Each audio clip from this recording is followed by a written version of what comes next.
આપના વિસ્તારના તાજા સમાચારો મેળવવા માટે TV92 ગુજરાત ન્યૂઝ ચેનલને સબસ્ક્રાઇબ કરી બેલ આઇકોન ઓન કરો।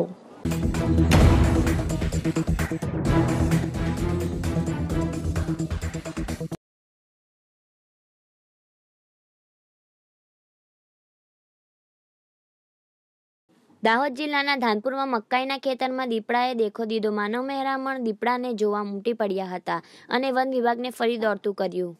ધાનપુર તાલુકાના ધાનપુર ગામમાં આવેલા મકાઈના ખેતરમાં વહેલી સવારે મકાઈના ખેતરમાં પાણી વાળવા માટે ગયા હતા। તે દરમિયાન લોકોને દીપડો જોવા મળતા લોકોએ નાસભાગ મચી જવા પામી હતી અને વન વિભાગને જાણ કરતા વન વિભાગના કર્મચારીઓ ઘટના સ્થળે દોડી આવ્યા હતા અને મકાઈના ખેતરમાં તપાસ કરતા એક મૃત હાલતમાં કૂતરાનું બચ્ચું મળી આવ્યું હતું અને ખેતરમાં આજુબાજુ તપાસ કરતા દીપડાના પગ પણ જોવા મળ્યા હતા। ત્યારે વન વિભાગના સ્ટાફ દ્વારા આજુબાજુના ખેતરમાં તપાસ કરવામાં આવી હતી, પરંતુ દીપડાની કંઈ ભાળ મળી ન હતી। ત્યારે વન વિભાગના કર્મચારીઓને ફરી દીપડાએ ખડે પગે કરી દીધા હતા।